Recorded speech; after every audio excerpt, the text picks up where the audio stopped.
Whereas when you go into business as a business couple, you're putting your relationship up there along with your time and money to lose.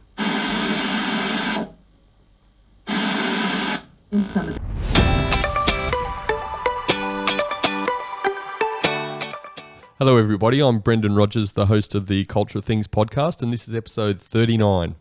Today I'm talking with Marcus Nichols. And Ariel Endian.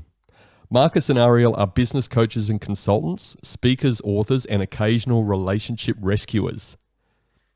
They've been in business and a relationship for a quarter of a century. During that time, they have bought, built, managed, and sold a seven-figure business without it costing them their relationship. Business couples' success was born from those years. Business couples' success was born from those years where at times they struggled and could have really benefited from a strong, supportive community of like-minded entrepreneurial business couples. They work directly with business couples to maximize their profits, improve their systems, and strengthen communication throughout their business and relationship. They also run a podcast called Business Couples Secret Sauce, where they interview successful business couples to get their tips, tricks, and stories and how they have built a successful business without destroying their relationship. Their goal is to help business couples get the same level of wealth, health, and happiness into their lives that they have. They believe that gaining knowledge and implementing what you learn is key to any business couple's success, which is why they call themselves learners of life. Courses, books, podcasts, events, conferences, business network groups are all part of what helps them be a happier, more successful business couple, which in turn helps the clients they work with. Their motto, Stronger Together, means you achieve more with the person you love, most right by your side in business and life. The focus of our conversation today is uncovering the secret sauce for business couples. Marcus and Ariel, welcome to the Culture of Things podcast. Lovely, Brandon. Thank you for inviting us on. Thank you. We're thoroughly looking forward to being grilled. Look, it's a pleasure having you guys. Thanks again for coming to my home and spending the morning with us, having a bit of a chat. What I'd just love for you guys to share a little bit about Ariel. If you just want to share, you've got your own podcast. We mentioned it in the introduction. Tell us a bit about that experience and what it's about. Yeah, so Business Couples Secret Sauce came about because Marcus and I have been a business couple for the last quarter of a century, and we found there was unique challenges and benefits in being in that space. And as you mentioned in the intro, we're learners for life. So we've gone to a lot of business conferences and events and networks, and we absorb business documentaries and books and all of those things, and follow a lot of leaders in business and thought leaders and whatnot. And we just found no one was talking about business couples, even though they make up a huge proportion of businesses. And just having and also the sad side of that is that a lot of businesses, a lot of relationships crash and burn in that process of being a business couple. So it's double the risk. Not only can your business fail, but your relationship can fail too. Or you have great business success, but the relationship fails. So we just wanted to create something, I guess. We thought, if there's a void there, we could, share our knowledge, but not just our experience, but interview other business couples about their story and their tips and tricks and hacks, and, just get more success and strong, healthy, happy relationships out there. Yeah, well done. Look, I've listened to a number of episodes. I think you guys are doing a really good job, really relaxed environment that you've got and setting up with the people that you're interviewing. Marcus, what are you loving about doing the podcast? I'm loving meeting people. I mean, it's just fabulous to meet other business couples and hear a bit about their story and their journey. And it's a reminder, there's so many lessons, and everyone has a slightly different approach to how they actually handle being a business couple. Which is really interesting. And also that the lessons of being in business, that we have as many failures as we do have, if not more failures than we do actually have wins. And that's just the journey and the process of being a business owner. So you mentioned the word story, just explaining that. So how about you start first? Give us a bit of the backstory of yourself and Ariel, this super team that you guys are. So we originally met. I'm an ex-chef, and Ariel was front of house, and we met at a restaurant on the Hawkesbury River, which was very lovely, boat access only, and sort of jumped in very fast. Sort of within a very short period of time, we had a child on the way.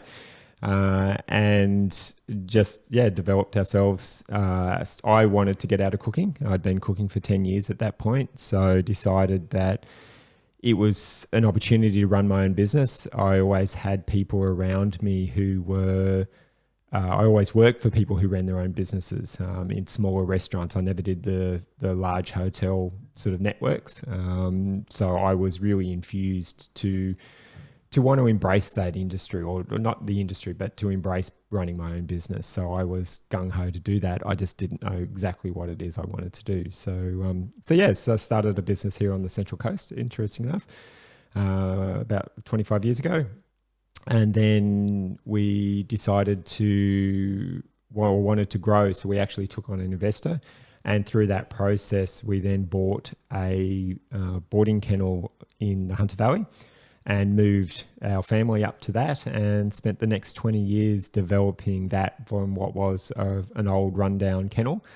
Sort of built a complete new complex, including water fun parks for the dogs, and hotel rooms with air cons and single beds and roast chicken dinners and ice cream for the dogs, and all those sort of luxury items that you expect these days, or people expect for their animals. And then went about sort of building all the processes and things that went through that until the point that we then decided it was time to move on and find a new adventure, which is why we're sold. So, yeah. Well done, mate. Thanks for sharing that. And we are going to get into, obviously, some of that business stuff and what you guys learned along the way. But Ariel, how about you share your version of events of how you guys met? Is that assuming it's different? Well, Well, I do joke that I got into this entrepreneurial mess because of Marcus, because he had a strong driver to be his own boss and to create his own income and whatnot. I probably could have just chucked along doing, working for someone as long as I liked where I was. However, I'm now infected with it. Thanks, Marcus. No, look, there's unique challenges. Like running a business is hard. There's a lot. It's a lot easier to just show up at work, do a good job, and go home. And most bosses think you're a bit of a superhero if you're just doing a little bit above average job, which we always did. And entrepreneurs tend to be those people that work good and hard for someone else and see things and bring improvements and all of that. They're just doing it with someone else.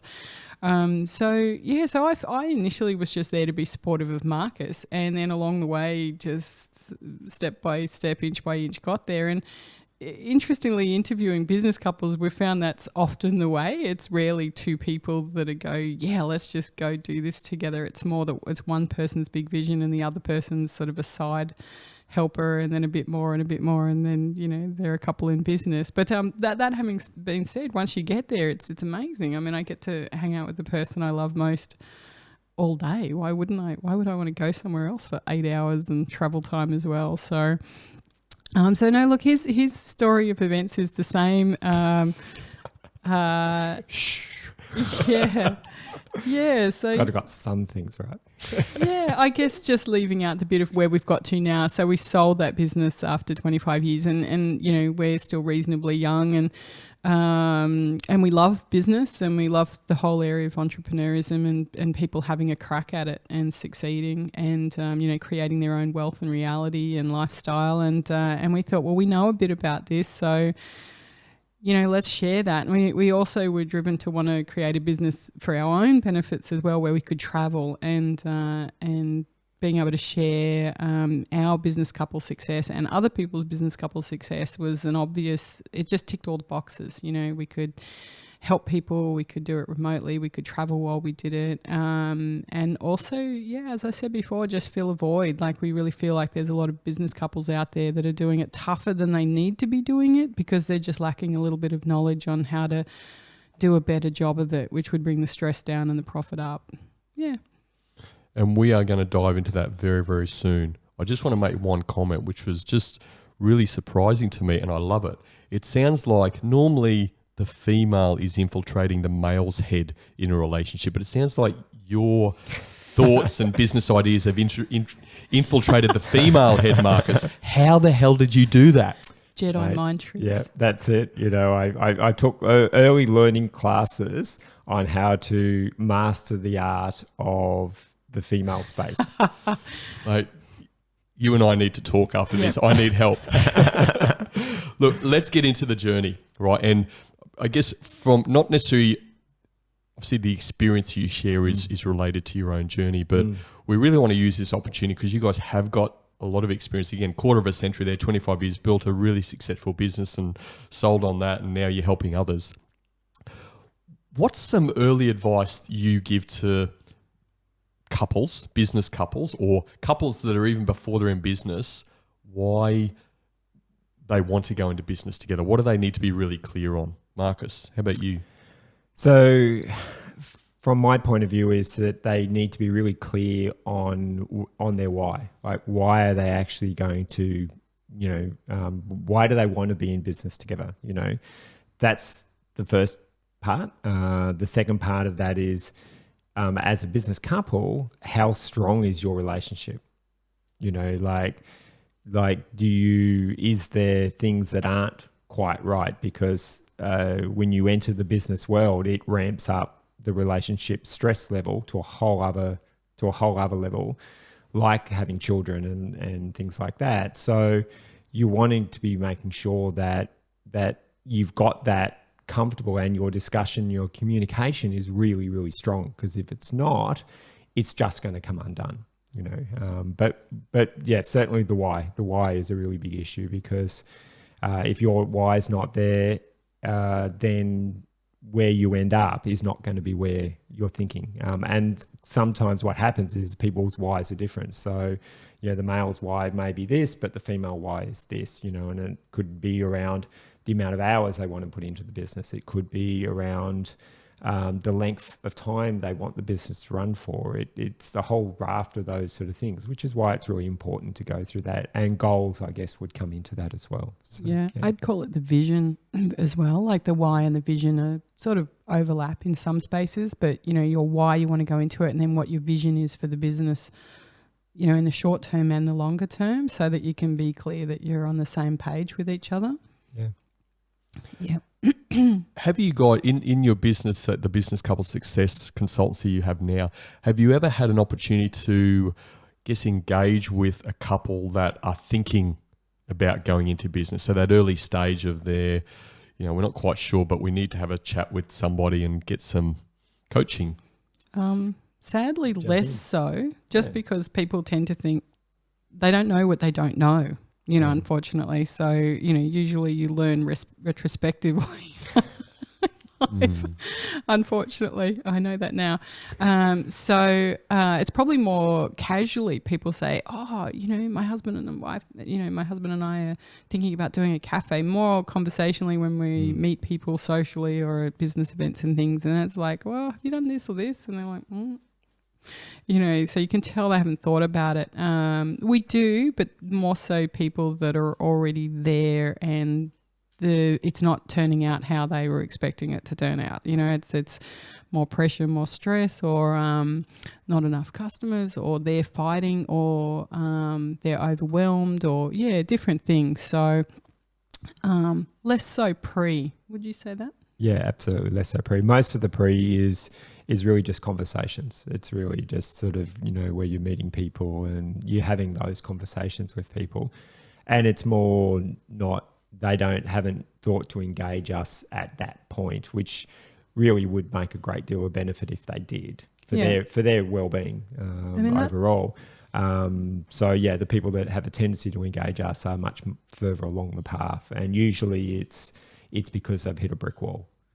But we are hoping, and I think it is the case, and as it develops more, that the podcast Business Couples Secret Sauce is a great thing for people who are dreaming about being a business couple, to be hearing business couples saying, some of their wins, some of their successes, some of their disasters, what they've done to be successful and made it through certain points. And certainly that's a good spot where people that are thinking about being a business couple can get great tips and advice without having the cost, I guess, or the commitment of one-to-one coaching. Yeah. Let's talk about the contrast of, say, strengths and weaknesses first of all, because let's pull on your own experiences. Again, running a successful business for 25 years, done really well. So you must have complemented each other fairly well in some areas. Ariel, again, what would you say were the strengths that you brought to the business?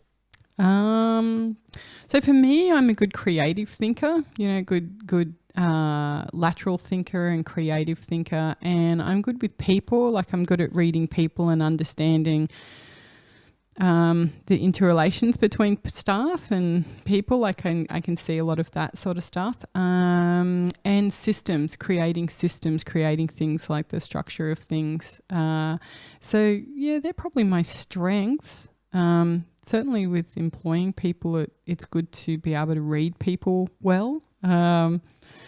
Yeah, I don't know. I always focus more on my weaknesses than my strengths, which is funny. Don't worry, we'll get there. But yeah, no, look, being a lateral thinker is really good because it allows you to take solutions that have been made in other industries into your industry, because you're having that creative jump in your mind of thinking that could work in my situation in a different way, and you need to be a creative thinker to do that. And I also think it allows you to develop your business in ways that are not obvious or being done in the industry already. It also allows you to be more creative with marketing. So there's a lot of ways in which lateral thinking works with that. Also quite a collaborative person. I like working with other people. So that works well as a business couple as well. And I'm also very committed to quality and delivering something to someone that they've purchased off me. Even when I worked for other people, I was really committed to a customer getting what the experience they're meant to get, or the product they're meant to get. So that's a really good attribute. And I just care about quality. Fantastic. A lot of strengths there. Well done, Ariel. Marcus, what did you bring to the table? Not a great deal, I don't think. But anyway, my biggest strength was probably financial. Not that I'd run my own personal finance as well, but I really understood numbers. So I was able to create the spreadsheets and the budgets and all of those aspects and run all the financial side of the business at a sort of higher level, which allowed us a lot of freedom and allowed us to get to where we wanted to get to. Outside of that, then the usual bits and pieces like caring, being ethical, having a lateral mind. Again, I don't have the sort of creative mind necessarily like Ariel does, but I have more of a business lateral where I'll sort of dig into things a little bit more and can go, okay, yep, how can I utilize that from that aspect? I don't know. Hardworking. Oh yeah, workaholic. Yeah, that's probably a strength. It's also a weakness, but it's certainly a strength when you're wanting to go into business. It's sort of, and quite not necessarily one directional, but very obsessive in the sense that give me a bone and I'll make sure I finish it. So yeah, you'll lock on and find a solution. Yeah. Fantastic. Sounds like it's again very complementary, which is obviously why it's worked pretty well. Next question, Marcus. I'm putting you in the hot seat first. Tell us a little bit about maybe something that Ariel maybe detracted from the level of performance. So maybe some of her weaknesses, or is it just weakness? Love sleeping in. I love sleep. I'm not sure sleep's a weakness, is it? Like, we need to replenish our body, don't we? Well, there's replenishing the body and then there's 10 hours, so let's define that a little bit. But, yes, that's certainly one. I'm probably hot-headed, quick to react in a little bit of a hot-headed. She's had to learn to rein that in. And usually in our conversations, it's usually if she fires, then I don't say much. I let her go through her space. And then we can sit down and have a rational talk about it. So, yeah. In my defense, I'm not hot. I wasn't hot-headed with staff or neighbour disputes or whatever. I was hot-headed in terms of ranting at Marcus about said issue. So, Ariel, you're now going to get your chance. What is, if you had to pick one of Marcus's key weaknesses, where would that be? Probably, two. One, as he said, workaholic, which is, look, it's a force for evil or good, and it's also something that you need to get, if you are that person, and quite often an entrepreneur is, or a business part of a business couple is, you need to be able to control the volume on that, on yourself. Do you know what I mean? You need to be able to ramp it up and hence turn it back down when you want to have quality time with your family or your partner or yourself. So, I think it's a challenge. I think being a workaholic's a challenge for someone. But having been said, it's an awesome attribute at the front end of a business because there is a massive amount of work to do often. So if you can clock long hours and hard days and you don't mind doing it, then that's great. Probably, and the second would be probably a little bit too trusting. A little bit too caring, and a little bit too trusting. And there's been stings, just stings from that, from people taking advantage of that, and I don't know if you can change who you are. I think that just is who you are, but you can just learn from your mistakes, I guess. But yeah, probably just a tad too caring and trusting. It's always fascinating, isn't it, how our biggest strengths can also sometimes be our biggest weakness. Oh, definitely. And just having some awareness around that is most important. Red flags. Your glasses are making me think of red flags. I love those glasses. Thanks. I want you guys to just share, what are the red flags, Ariel, that you see in business couples that you walk away and you guys go and have a tea or some lunch together and think, oh, this one's pretty challenging. I can't see this surviving. I don't think there's ever a can't see this surviving, because it's hard to know when something's sort of a bit fatally doomed, and what's just to do with the fact that there's just too much stresses there that don't need to be there. But a red flag for me when people are in business is when they're overlapping too much. So they're both trying to do the same job, or they're doing separate jobs, but they're over each other's shoulders too much when they don't need to be. So one of the key things we found, and we've also heard over and over from other business couples that we've interviewed, is to work out your lane and then stick with that, like play to your strengths. So if Marcus was mentioning he's the numbers guy. So, he ran all the accounts and he created all of the future projections when we were wanting to borrow, and working out our profitability, all that number stuff. Like that's totally not my skill set. So he did that. But I didn't sort of want to check over that. I didn't go over and I wasn't sort of wasting time on that. And conversely, I was more dealing with the staff because I was more of the people person, like in terms of recruiting and managing and, just encouraging staff to do what we want them to do at the level we want them to do it. And Marcus wouldn't really be over my shoulder on that either. That having been said, we'd still sort of weigh in here and there on things if we thought we could contribute something or if we thought the person was sort of off on something. But by and large, you're going, that's what you do well. I mean, not dissimilar to if you employed someone to do it. Like, you employ a team around you so they're good at what they do. So you don't do it, so that's the whole idea. So that would be my big one. The red flag is when people are sort of all, either over each other's shoulders on their lanes. It's like, work out what you do well and then do that well and don't be over each other. That's a big red flag. The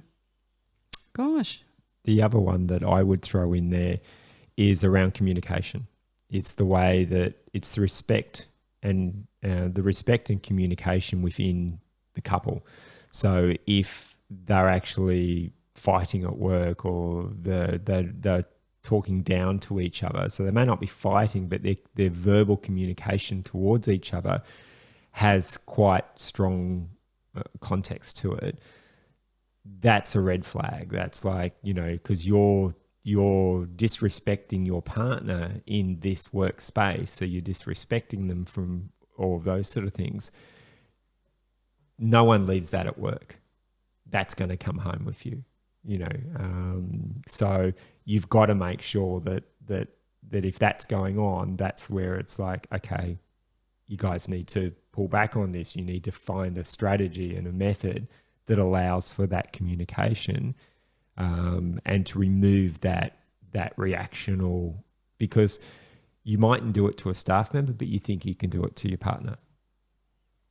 You know, you think you can call your partner something, but you wouldn't call a staff member that, you know. And that's, to me, that's one of the really big red flags. Marcus, it's a great point. You've opened the door and I'm going to walk through it. Tell us about a situation that comes to mind where that's happened to you guys. There's got to be more than one occasion in 25 years, but what can you think of now to share? The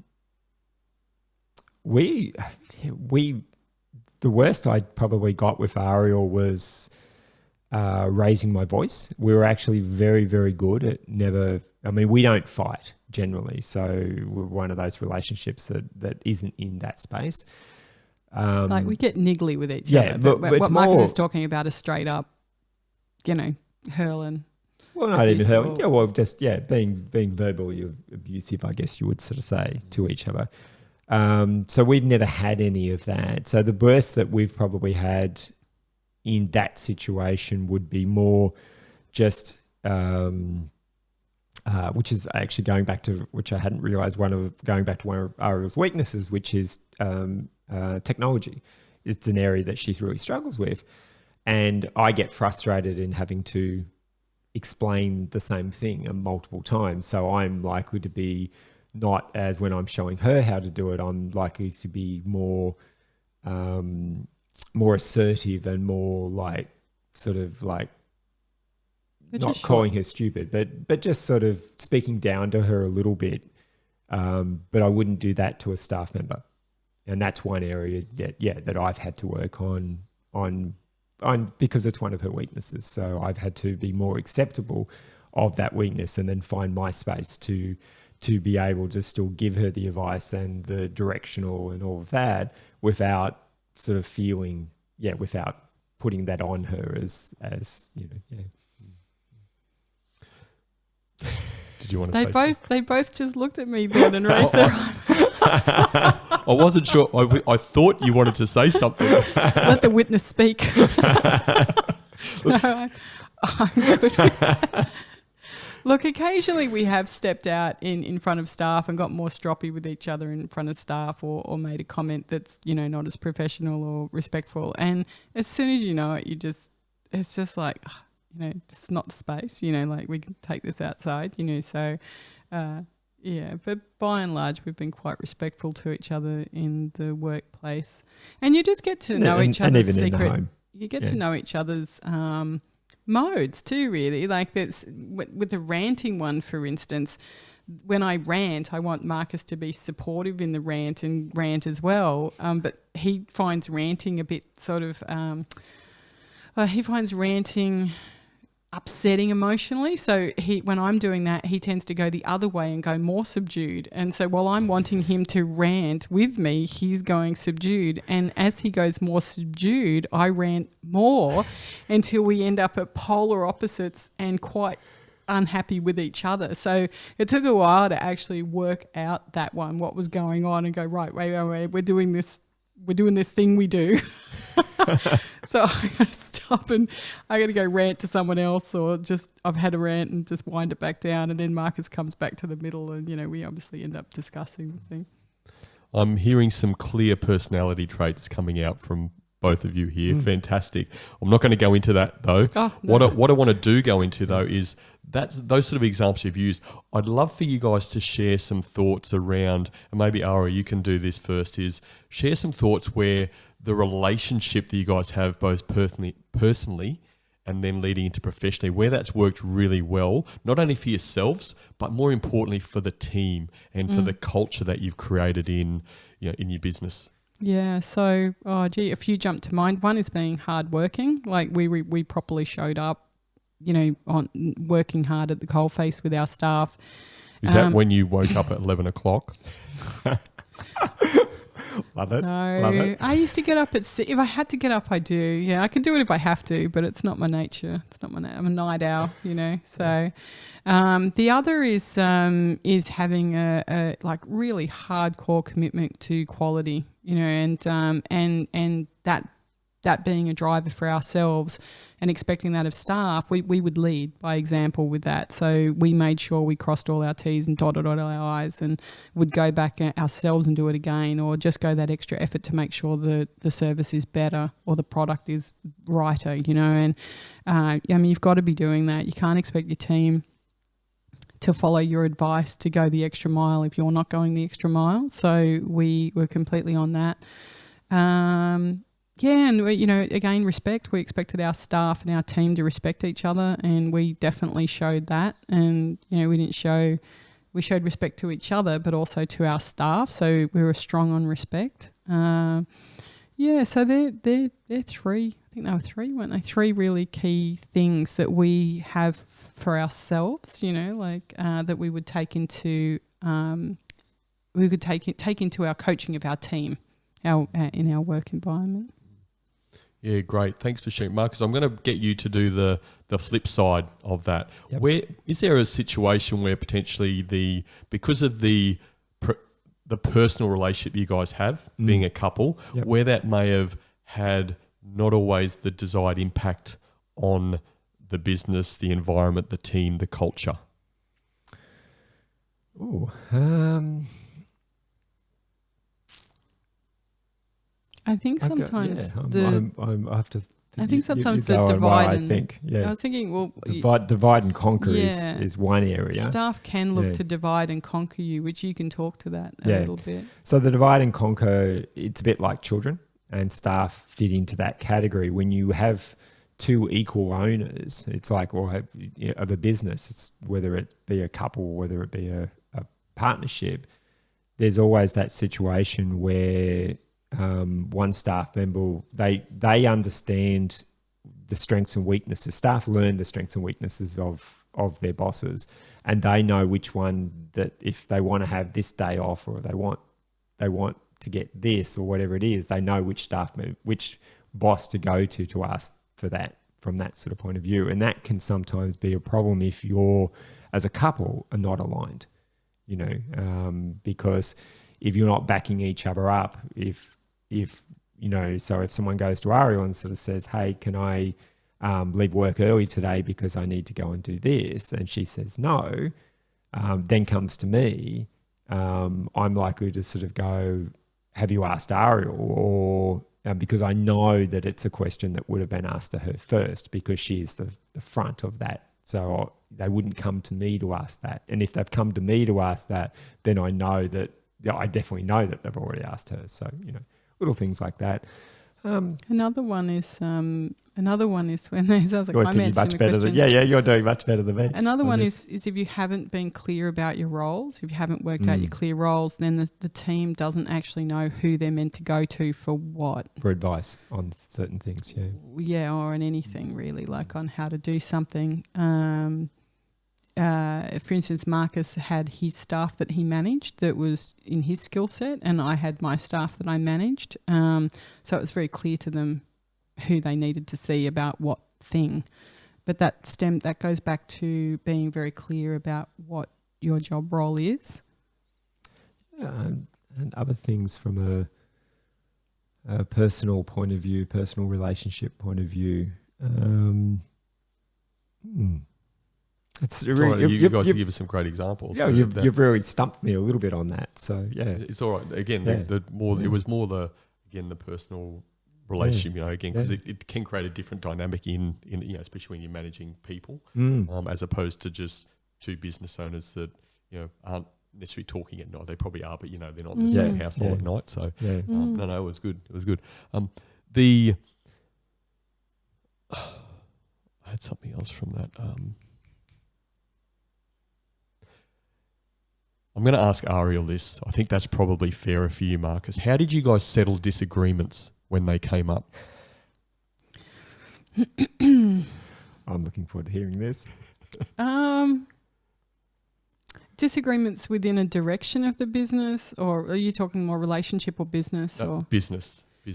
Yeah, because one of the things we have in place, we're pretty much on the same page mostly with most things, but every now and again we disagree with each other where it's like, "Oh, I don't know about that idea, and the decider, well, I don't know how we came to it, but where we've ended up is the decider in that is it depends how strongly the person feels for or against it. So if I'm like, well, I don't think that's a very good idea, which is like, say, about 25% not into the idea or 50% not thinking that's not going to work. And Marcus is saying, I believe in this one. Like I really, really believe, I reckon this is going to go, or whatever it happens to be. Then he wins. Do you know what I mean? It's like, great, we do it because you're more passionately for it than I'm more passionately against it, if that makes sense. And that goes both ways. And I guess too, there is like a deal breaking thing where it depends if it was something that I'm like, I'm 100% not into that, period, and vice versa, then we just wouldn't do it because you're a couple. You got to be moving forwards with it together. Yeah, and I guess it is a little bit of going.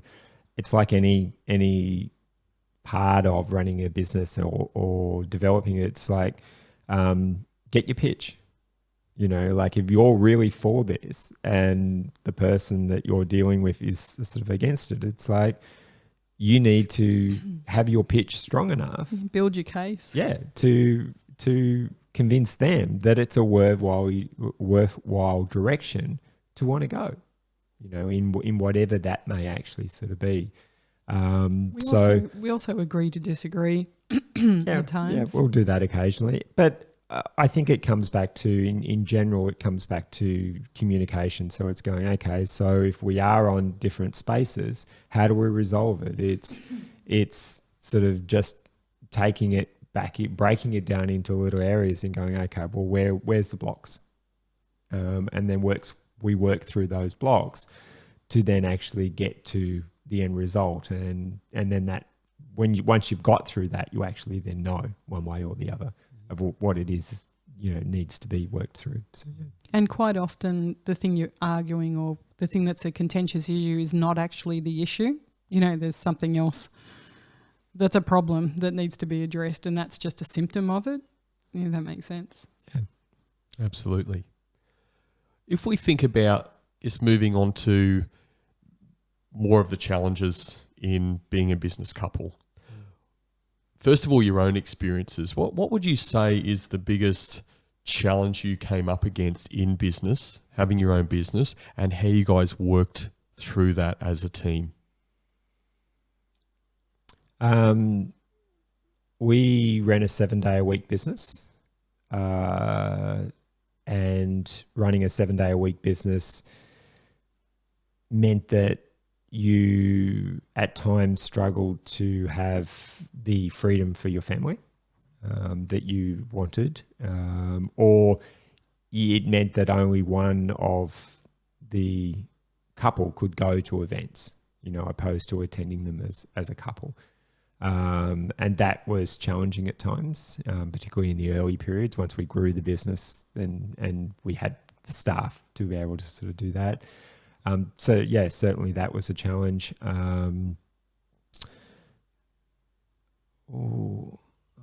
Think about the other sort of things that we found that were the most challenging. As a couple, just the fact that it can dominate your life Yeah. if you're not very clear about when you turn business off and when you turn it back on. Especially we lived on site as well, and it was a 7-day-a-week business. So I think for a long time we just let it win, let it dominate, and didn't take enough family time or quality time for each other or us or yourself even. So I think we that's one of the things we coach people on, that you really need to do that. You really need to turn it off, because otherwise you can just dominate your 24/7. Your waking hours and dreaming about it as well, because businesses are quite overwhelming, and they fill up a whole big part of your life when you run your own business. And as a couple, it comes home with you, everything. And so you really need to do that. You really need to make sure that you cordon off that bit of time that's just for you, that's got nothing to do with business. It's just about life or fun or travel or development or romance or, whatever you want to action, whatever you want to put into that spare time that's not to do with work. Yeah, I mean, one of the questions of our podcast is, one of our random questions is, do you allow business into the bedroom? I have heard that question. And, and for some people they do because it doesn't matter. But for other people, it's a big issue. It's like it's just off, they don't even allow business at home, some people. So the other thing I was thinking around that too is, now my mind's gone blank. Being a business couple. Yeah, being a business couple is the... Sorry, no, I'm going to have to pass on that. You're risking your relationship. It really is just the key one. Like when when you start your own business, you're risking your time, but at the end of the day, if it doesn't work and you go back to what you were doing, you've lost a year or 2 or 3, you're risking money. If you've saved up, 50,000, 20,000, 100,000, or your parents have invested or whatever, you've risked time and money. And that's it. If you have if you've got a partner that does something else, but it's your own business, then you're not, or you both go to jobs, you're not risking your relationship. Whereas when you go into business as a business couple, you're putting your relationship up there along with your time and money to lose. Another challenge that I just sort of thought of then too is which it came back to a bit of what Ariel sort of said around where business dominating your life, is where it's where your communication, you have communication that's not business. You have topics and time where you're out, where you're not discussing business, because you can often sort of go out to dinner, but you're talking about business opposed to talking about life, and for some people that's not an issue. Well, sometimes it can be fun. Sometimes it's for half the relationship, it's an issue, so that can be a challenge. So did you want to say something? Oh, no, I was just going to say there is a funny one, which is when we were running a 7-day-a-week business, and a lot of entrepreneurs do and business couples do. And I always used to want to make Saturday and Sunday a bit more fun, like to go buy croissants or to, I don't know, do something. And Marcus just was always like, it's just another day. I don't understand this. Like, why we can buy croissants on Monday? It's like, but it's... And there's no people there on a Monday, so I get better croissants. And more. And more. And you don't have to line up. But yeah, so that was one that you have to mark those sort of things, those moments to celebrate and do and enjoy and try, because otherwise it just all blends into just an overwhelming running of a business. And there is a lot of fun stuff in chatting about business and developing it, but yeah, cordoning off time that's not that. And also, if you we didn't have a weekend in that business, so you need to artificially create that for yourself in some way. So if that's croissants on Sunday morning and whatever you do on a Saturday morning, I think it's important to do those things, but your partner might not, but he would do it for me. So yeah, and often would go do it while I was asleep, so they'd be there when I woke up, which was extra nice because I'd slept in, which is the other thing I love. So yeah. And a mistake, it wasn't. Well, a mistake we made in amongst things as well was we never celebrated the wins. Not enough. Not enough. Like when we built the new our new pet resort, it was a $2.5 million build. So opening those doors, 1, getting the finance to do it, and then 2, opening your doors once it's complete. My nature as a workaholic is, well, what's next? Not to sit and look and to go, wow, I've just created something that very few people get to create. Yeah, and I would say it's not often that 2 workaholics are together. It tends to be there's a workaholic and then there's the other person. Pardon me. And I would say one of my mistakes was not recognizing that as the non-workaholic, it was my role to step in front of Marcus and force those pauses. Because it's easy to get caught up in the vortex of a workaholic's onwards motion, and you just fall into that and fall into the strength and the energy of that. So, but as the non-workaholic, I could have intervened and gone, right, and we're going to take a day off. This is amazing, you know. And I think I did a little bit of that, but not enough. How long did it take you, Ariel, to realise that that was needed? You know, again, over the course of the business and 7-day business, that, you know what, we need to take some time out for ourselves. And when you did have that realisation, what was it that you guys did, and did it become a habit? Well, sadly, I didn't do it in a sensible approach where you go, well, there's a lot of red flags here that, you know, we should take a break. I just let it get to the point where I burnt out, you know. So, so rather than being sensible about it, going, we need to take time off, we need to take me time or us time. For me, I just burnt out, and then I couldn't function, you know, as a worker, and then I had to sort of rebuild from that a better way of being a business couple and an entrepreneur and running a business, which is partly why we like the idea of helping people, avoid having to get to that point. And I think part of that also wasn't just the workaholic thing of it, but also that idea of not allowing yourself to be weak. I had for some reason, it was in my understanding that you had to just be infinitely strong in running a business. You had to be able to jump all hurdles, high mountains, be an awesome mum, great partner, make the business successful, make it twice as successful, because you always read about uber successful things, not moderately successful things. So whenever I wasn't coping, I thought the problem wasn't that I wasn't coping. The problem wasn't that I wasn't just pushing hard enough or trying hard enough or working hard enough. And it's like...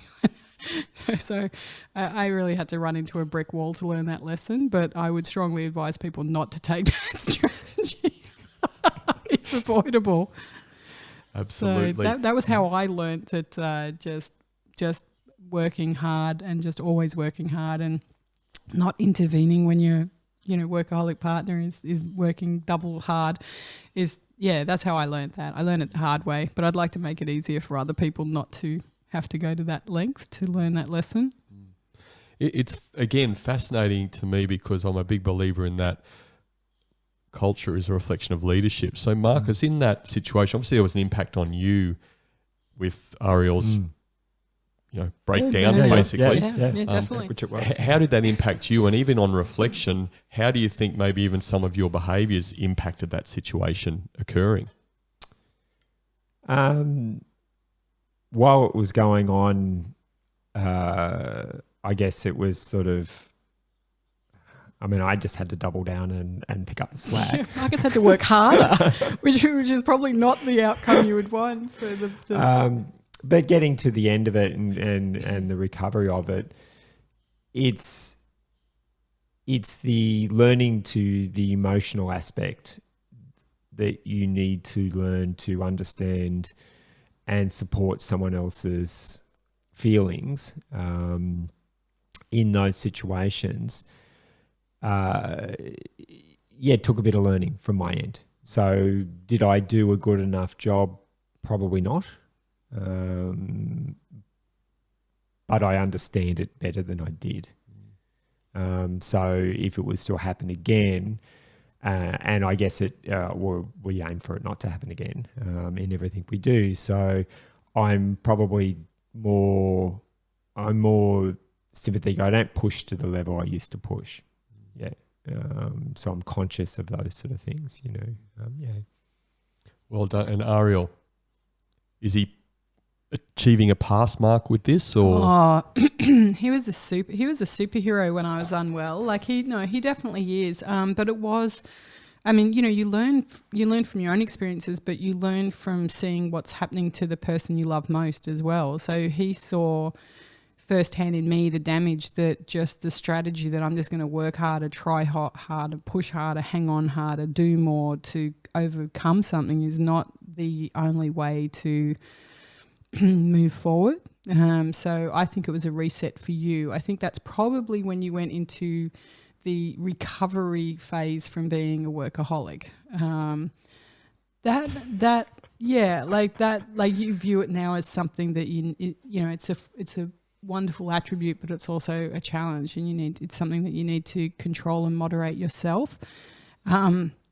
Yeah, that that, and you also got unwell, which Yeah. allowed you, which meant you could not then keep with the workaholic. So those two things, I think, changed your approach to how many hours you should work, and also put it back on the table. Why are we actually doing this? I think we lost our why as well, which is if we're doing this for quality of life and to spend time together and enjoy, that's not what we're doing. We're just sort of overwhelmed with staff and people and growth, and so it's a good thing to, one of the things we coach is to actually do a reset every year, which is to sit down and have a, why are we doing this? Are we still happy with doing this with each other? Are we still happy with each other being in a relationship, and are we still happy with running this business? Is this why are we here? Just to reset that.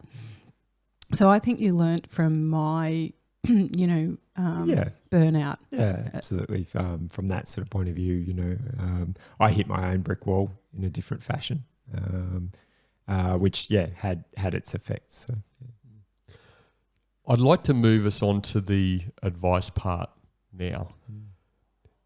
All of this stuff going around, and you guys have shared lots of stuff today in your own stories, which is fantastic. I'm sure so many business couples out there can relate and even just think, hey, we don't want to get to that point. We're learning so much from you guys.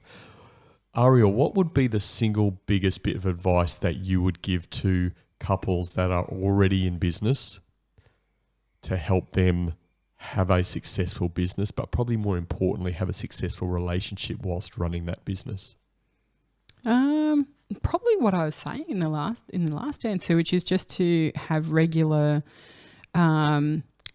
investigations into whether or not you're still there, sharing the same goal, the same vision, whether or not you're happy with the different metrics of it, in terms of how much time it's taking, what cost it's taking, if it's taking a cost, and then put things in place. So yeah, probably doing that enforced either weekly or monthly or quarterly, sit down and this is what we're doing. We're discussing how happy we are with this, and if we're not, what we can change. Because it's very easy just to get caught up with the actual logistics and work of running a business, and not be working on yourself or your bigger picture for it all. I think that book back in the day was, you need to be working on your business, not in your business, the E-myth. And it's so true. You can just get so caught up working in your business and you're just blinded to the bigger vision. So checking that you're still aligned together on all of it, why you're there and where you're going with it. Thank you. Yep. Marcus, what would be your bit of advice you'd like to share with couples in business?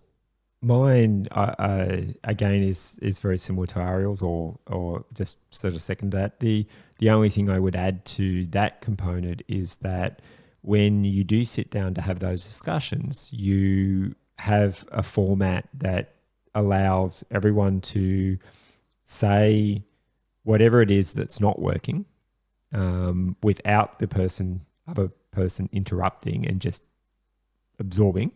So listening, putting those ears on, and then it then allows you to, and what is said in that space stays in that space. Effectively, it's a bit like when you hear about what happens in Bali stays in Bali sort of scenario. It's like if you can have a frank discussion, but it stays there. It doesn't then need to go on from there, because it's just having that frank discussion and it's getting off your chest what challenges you're having as a business couple, like sort of what your partner's doing that's frustrating you, that you need to be able to tell them how you feel. And that's really important. Yeah. Outside of that, it's, I'm just sort of think, again, I pull back to things like, why are you doing this? Like make sure your why is right. Make sure you both are in the same space, because if you're not, it's going to destroy your relationship. It's as simple as that. It's going to destroy the business and your relationship, and it's a double whammy. Yeah, I'd also say too that seek advice, seek help and input, and it's not necessarily going through relationship counselling, but like listening to our podcast, like the Business Couple Secret Sauce, or reading biographies on couples that have set up businesses and run them together, or asking friends how they deal with different things, getting around other business owners, being around other people and not feeling quite alone in this space. Educate yourself and get coaching. Get coaching. And even in your space, Brendan, where you're talking about sort of, how to manage teams. At the end of the day, as a couple, you're a team. You are a team. You're a team of two. You're the A team. Yeah. It's if you're struggling with that, and from a business point of view, it may be not that you need relationship counselling. It's more that you actually need someone who can come in from a team management point of view and work with you as a team, as a couple, to work through those challenges. What is the single biggest quality that Marcus brings to your relationship? He's really loving and caring. And I just feel like he has my back. I have complete trust in the fact that my well-being, he cares about my well-being as much as his own.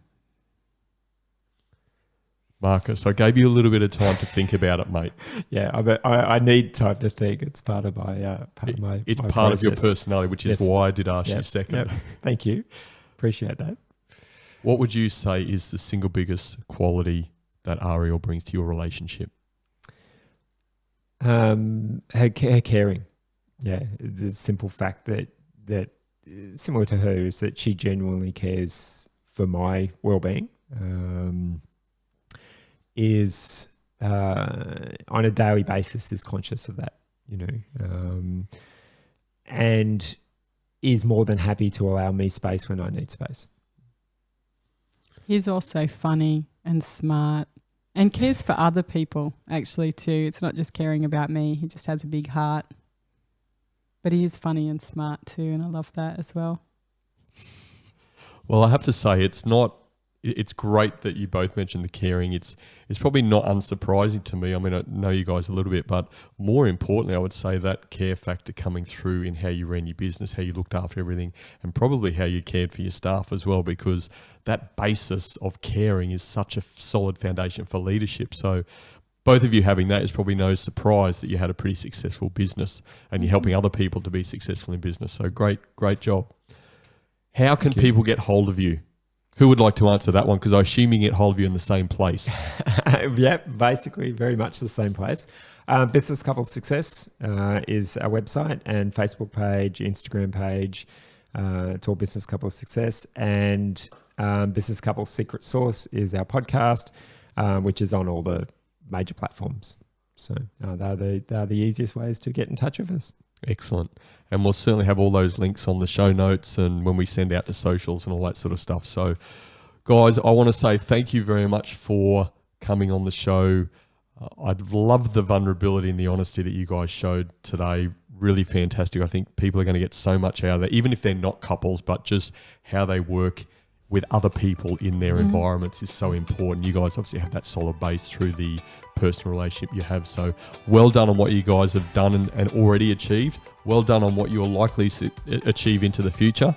And again, thank you for being guests on the Culture of Things podcast. Lovely. Thank you, Brendan. It's been an absolute pleasure. Yeah, it really has. It's been fun. Thank you for inviting us. Pleasure. Thank you.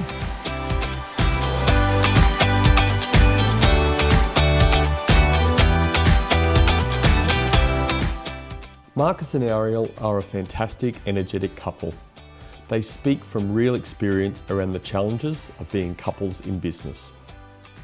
They're very passionate about helping other business couples succeed. Marcus and Ariel's podcast, Business Couples Secret Sauce, is testament to their commitment to share knowledge and experience to help achieve their passion. These were my 3 key takeaways from my conversation with Marcus and Ariel. My first key takeaway: leaders get everyone on the same page. It's not about the leader coming up with what the page looks like, but it is about ensuring as a leader, you're helping to get the level of clarity needed so that the whole team are aligned. Marcus and Ariel both reinforce this message from their own experience and with helping other business couples. It's an imperative that the team, and in this case the business couple, are on the same page. My second key takeaway: complementary skill sets are a foundation of success. As a business couple or